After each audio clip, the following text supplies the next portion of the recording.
Hello, grade 5. Our lesson today is on congruence and symmetry. The first learning target is I can determine whether or not shapes are congruent, and the second learning target is I can draw lines of symmetry on shapes. So first of all, let's talk about what it means to be congruent. If two shapes are congruent, it means they are the exact same size and the exact same shape. Now, it doesn't matter if they're pointing in different directions, if one is upside down compared to the other or sideways, as long as they're the same size and the same shape, they are congruent. So we're going to take a look at page 84 in our math workbooks, and you should get your workbooks if you don't have them with you. We always start by reading the gray box. Karen places shapes one on top of the other. She tries to make the shapes match. If they match exactly, the shapes are congruent. Congruent shapes have the same size and shape. So those two attributes, size and shape, must be the same. So here we have four different shapes. Well, they're the same shape flipped different ways, right? They're all the same size. They're all the same shape. The only difference is the direction they're pointing. So these are congruent. These shapes are all basically the same shape, but you see that they're all different sizes, and this one's, long and thin, and this one's wider, so they are not congruent.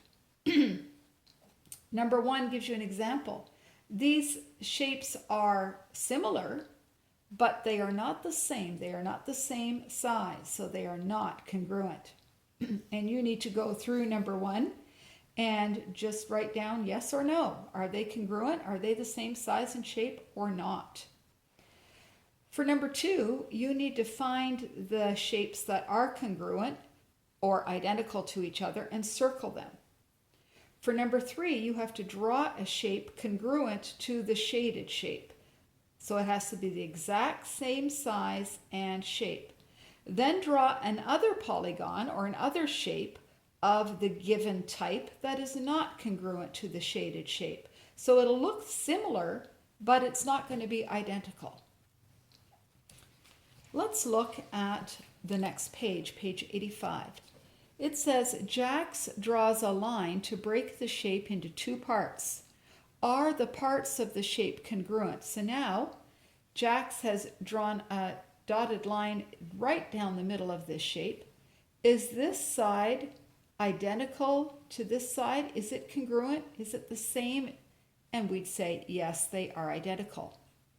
What about this rectangle? He's drawn a line. It's not halfway, it's above halfway. Is this identical to this? And you'd say, well, they're similar, but this one is thinner and this one is wider, so they are not congruent. So you need to go through each part and determine if they are congruent or not. Now we get to an important gray box. When you can fold a shape in half so that the parts match exactly, the fold is called a line of symmetry.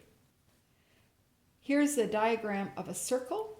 If you were to fold it right there, right in half, you could fold them and they would match exactly. And I actually have a little circle here, and we're just going to play with that a little bit.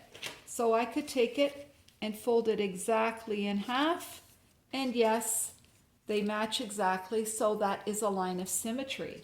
But notice I could also fold it this way, and they match exactly. Or I could fold it here, and they would match exactly. Or here, and they would match exactly. And that's because a circle has an infinite number of lines of symmetry. That means you can fold it anywhere, and you could just keep on folding and folding and folding, and it has lines of symmetry. I'd like to show you a square. How many lines of symmetry does a square have? Well, I could fold it in half this way, and that would match perfectly, so that's one. I could do it the other way. So that would also be one. So this way and that way is two. Are there any more lines of symmetry?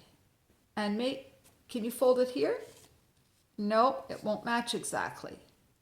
What about here? Nope, it has to match exactly. You have to fold it right in the middle. Maybe one of you wise guys maybe, is saying, hey, what if you folded it in half from corner to corner? Would that work with a square? Well, yes, it would. Look at that. It folds exactly on top of each other. Well, if you can do it with one set of corners, could you do the other corners? Ah, yes, you could. Another line of symmetry. So it has 1 corner to corner, 2 corner to corner, 3 cut in half this way, and 4 cut in half this way. What about a rectangle? Well, we can see we could fold it in half this way. So that would be 1 line of symmetry. And we could fold it in half this way, lengthwise. That would be 2 lines of symmetry. Could you fold it corner to corner? Let's try. Corner to corner.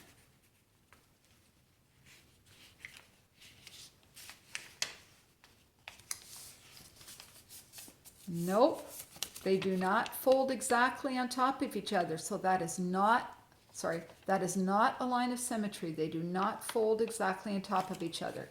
So a rectangle only has 2 lines of symmetry. For page 85, you need to determine if these pictures,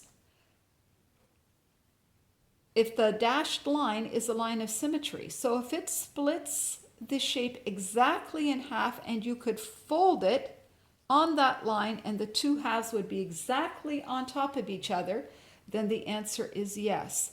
However, if you look at C, if you folded it there and you folded this over here, would they match? Of course not, because this side is smaller.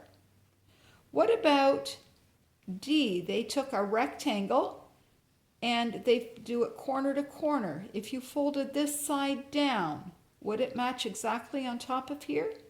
Remember when I showed you the rectangle piece of paper, how that turned out. For number 7, you have to draw the line of symmetry where there is one. Now, one of those shapes might not have a line of symmetry. You might puzzle around and discover that one of them doesn't have one. I'll let you work on page 84 and 85, and thank you for watching.